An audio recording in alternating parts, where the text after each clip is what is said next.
Hey guys, in today's video, I coach Viscos. She's an insane ex-CSGO semi-pro who's competed at DreamHack Dallas and is an insane aimer trying to branch into Apex. So, I gave her a coaching session, helping break down some advanced mechanics she wasn't intuitive to transferring from such a low time to kill game. If you're interested in personalized coaching like this, be sure to check out my Metafy, link in the description below. Let's go ahead and get in the video, and be sure to like, comment, and subscribe if you like this kind of content. Sorry, I was playing a match of gun game because I lost track of time. You're chilling. You're chilling. What I want to do, especially the target of this session, I want to specifically work on working with your high time to kill game mechanics, because like again, you come from a big background of like CS:GO and like COD and shit like that. So time to kill is typically very, very low. And Apex is probably like the highest time to kill game you've played, right? Yeah, for sure. I Yeah. played like a bit of Quake, but it's like not very comparable, I feel. So yeah, and you have like absolutely insane like aim and shit like that, obviously, as is expected. But a lot of the key points that I'm gonna drive home are typically applicable to higher time to kill games, and that's kind of what I think you struggle with in a lot of these games. And once we iron this out, and once you figure this out, I think you'll literally be doing like 50% better. So I guess we'll just go ahead and get started. And B, you're also, I mean, if you also have any questions, you're more than welcome to ask as well. I'll explain that. Like, the biggest thing here, I'm so screwed. like right here, this is kind of one of the big problems that's emblematic. Like in this 6 seconds here, I can kind of it kind of shows your biggest point is that you are literally a walking turret here, right? Like you're really used to ADSing. I don't know if ADSing is a big thing in CS. I don't think it is, right? I don't even know if there is. Yeah. But I know it is in COD, and I think you're treating the game a lot like COD because the format's very similar. Because I mean, like different gun the game flows kind of similar to COD, except it's not insta kills and bullshit.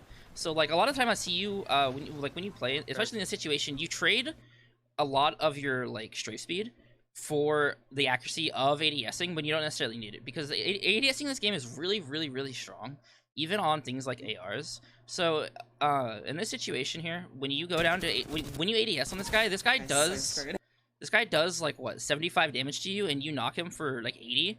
But in this situation, getting cracked here like actually like prohibits you from like being able to continue fighting. Like you have to go inside, you take damage going inside, you have to bat and everything like that.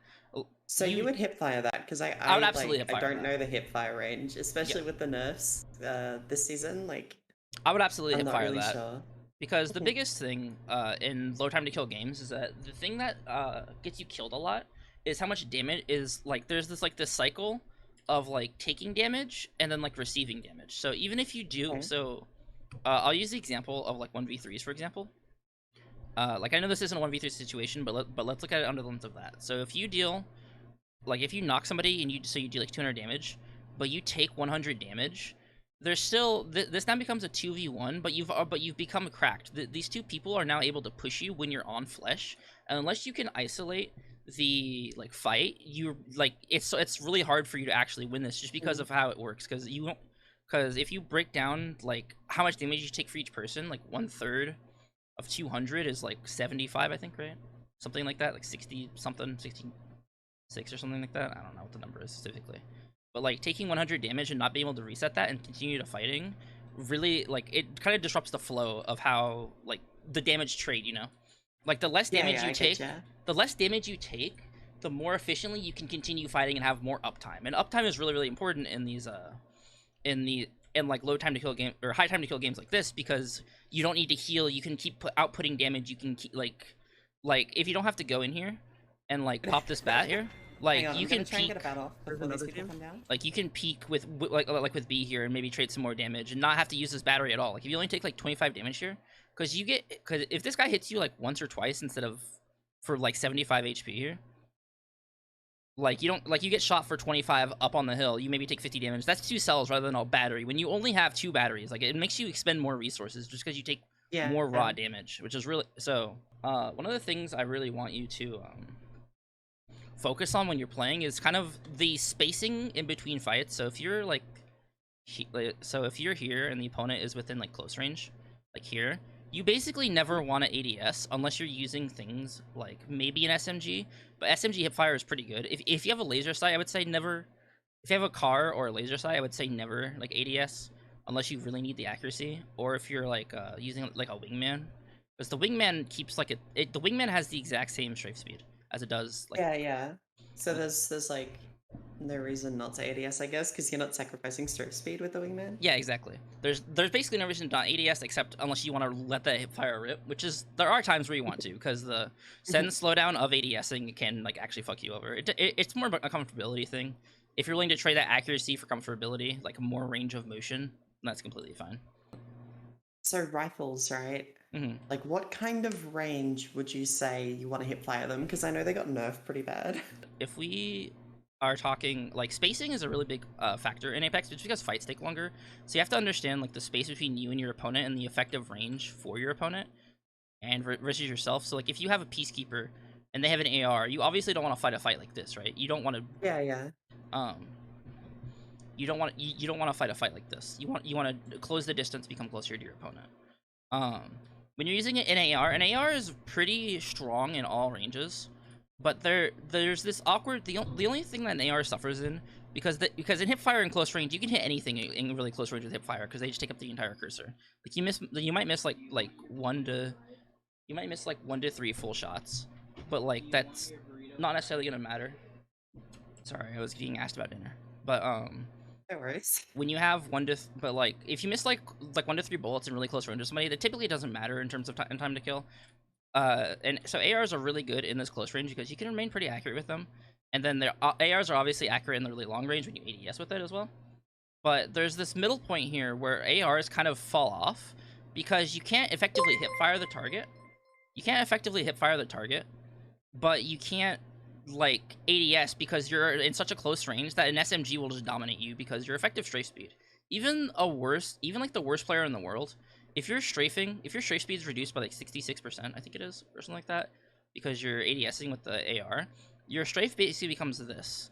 And any player, the worst player in the world, all you have to do is keep their crosshair like this, and then you Yeah. basically don't strafe at all. Like you don't move at all. It's really easy to like die. Playing around your weapon class and the things you're using are really, really important, and you can use your tertiary weapon, your secondary weapon, to make up for this as well. Like a shotgun basically becomes effective throughout this range in particular, because this range is close enough that if you're even far away, like a peacekeeper needs to charge up and everything for this range, so but you can easily scoot forward and close this distance to make it a close range fight, where it's like most effective. But even then, things like the EVA 8 in this range will still hit for like 50. Like 40 to 50, and with its fire rate, it'll go crazy. But the different weapons have really effective and good ranges, but and you can still use weapons in the uncomfortable range like this. But it's really you have to understand what the trade-off is, because if you do ADS versus like an SMG, you're gonna die. Like you have to try and dodge. You have to try and dodge more than you do try and trade damage. Because if you try and trade damage here, you're basically you're going to take way too much damage, or you're just not gonna, or the higher time to kill the SMG is going to kill you faster. But if they have like a longbow, you can totally just ADS and actually fry this guy because he has a slow firing sniper, unless they double headshot you. So when you're spacing fights, if you're close to the opponent, make sure to try and just not ADS. Make sure to try to hip fire. And when you're in this longer kind of range, be sure to ADS, because the strafe speed doesn't necessarily matter that much.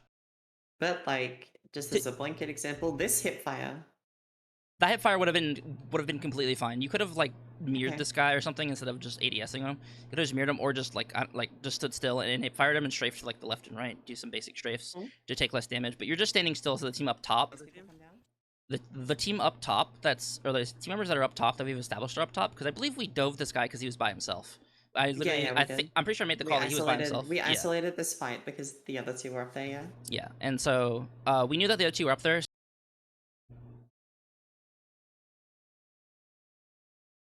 Oh my god, you took damage like down the stairs too. Holy shit. Is that like a ping thing? I think that's a ping thing. I think that's just a ping thing. I don't really know if you can necessarily it's hard to peek this guy and punish him and kill him while at the same time not taking damage from these guys. It's kind of hard. It's kind of hard to do. I don't necessarily disagree with the decision there. It's fine to take damage. It's fine to don't get me wrong. It's fine to take a lot of damage if there's a reason for it. And that reason knocking that guy was like completely fine. I think B overswung that and then died there. I'm not necessarily sure.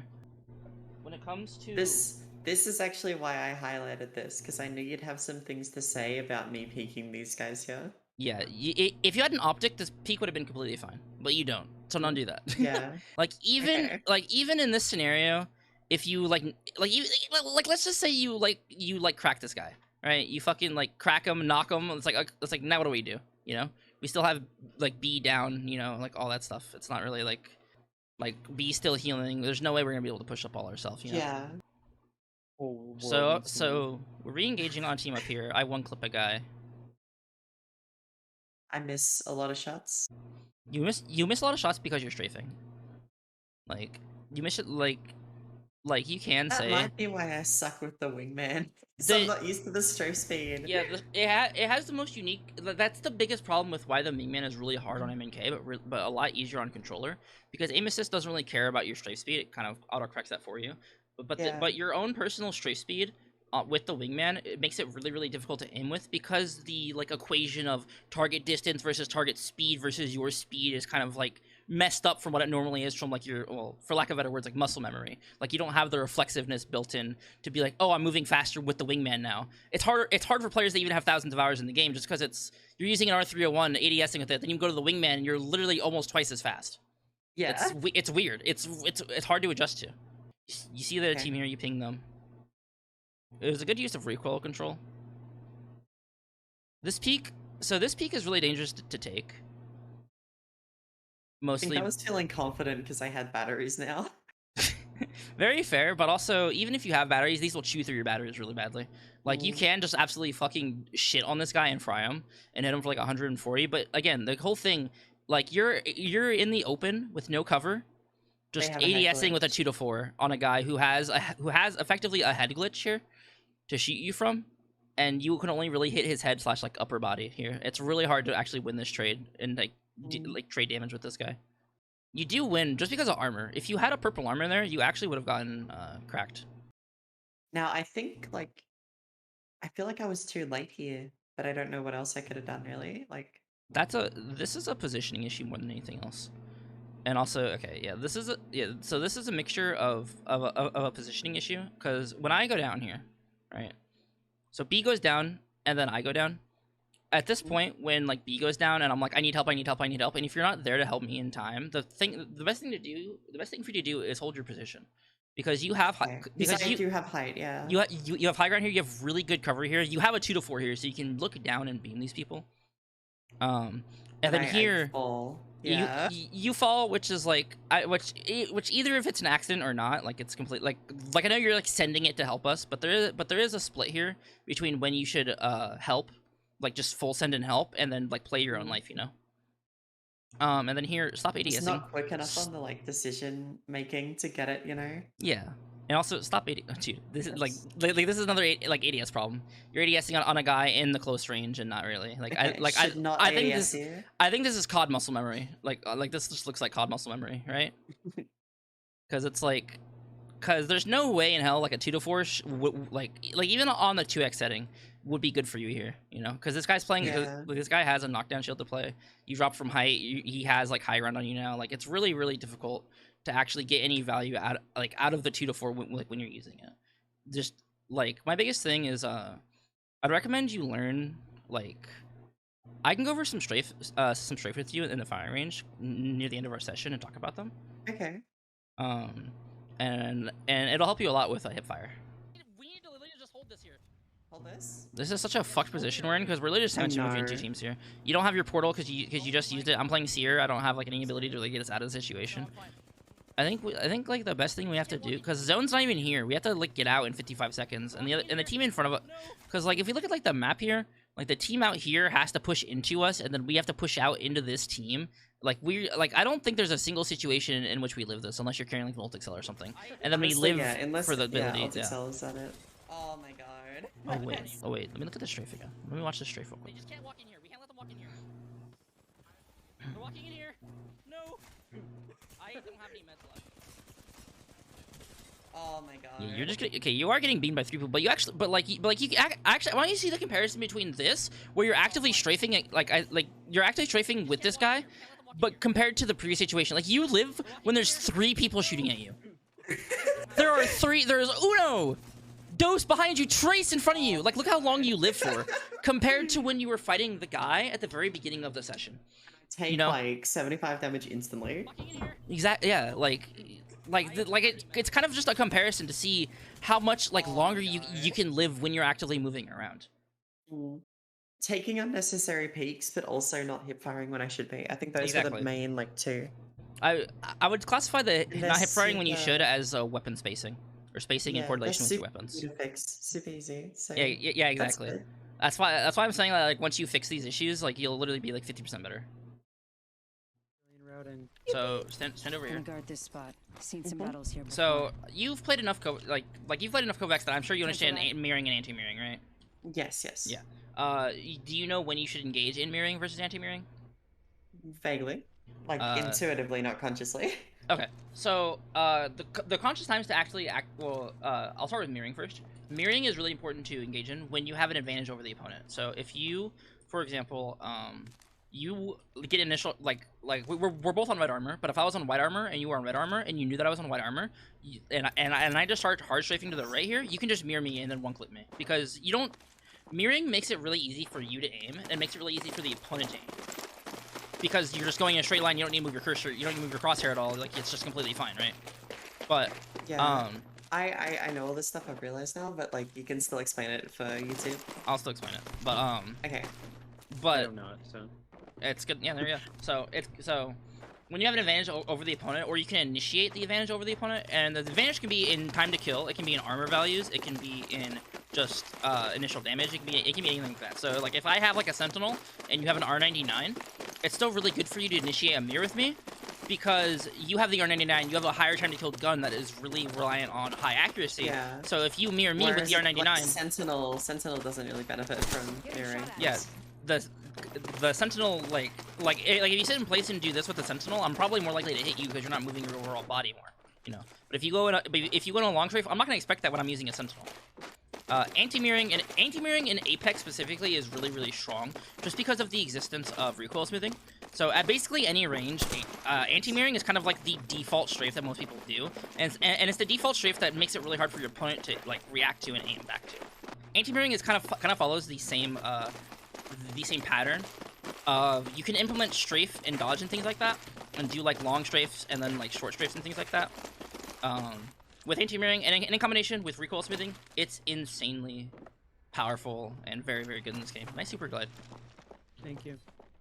So with most automatic weapons, you don't want to do short stutter strafes like this unless you're playing against somebody on MNK, because rotational aim assist on Apex Legends is gonna like actually fry it. You basically want to do like a long strafe and then either bait or either. I mean, if you don't get hit during the long strafe, keep doing the long strafe. But you typically want to do a long strafe, and then if you're getting hit, bait the other direction and then go keep doing the long strafe, or bait or just go the other direction. So just do this. And then with clicking weapons, with some of the clicking weapons, like the wingman, the longbow, most of the sniper-based weapons, typically stutter strafes are really good, even against controller, because the rotational aim assist doesn't kick in for clicking weapons. So things like this are really, really good. You want to do when you crouch, you want to do a full movement-based crouch. You want your crouches to be like an arch. You don't want to spam, because if I spam crouch like this, am I moving really? No, not really. Exactly. Like I'm literally spamming crouch right now. So it's just like this. You want to do it like this. Here. Watch me. You want to do it like this.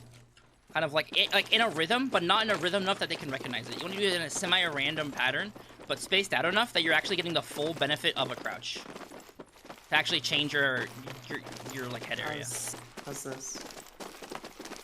Good. Oops. The only time you don't want to do that is against other click-based weapons, like the triple take and the Peacekeeper. Because the Peacekeeper are a collection of pellets that aim for the center of mass, and if you consolidate your center of mass to a single point with your head, you're going to end up getting yourself a headshot multiplier on yourself. Yeah. So against things like the Peacekeeper and triple take, what is best to do is micro strafes like this, where you kind of either bait a direction, or if you keep doing this, there's no reason to not dodge. Because if you do this, if you do this and they keep overshooting where you are, then keep doing it.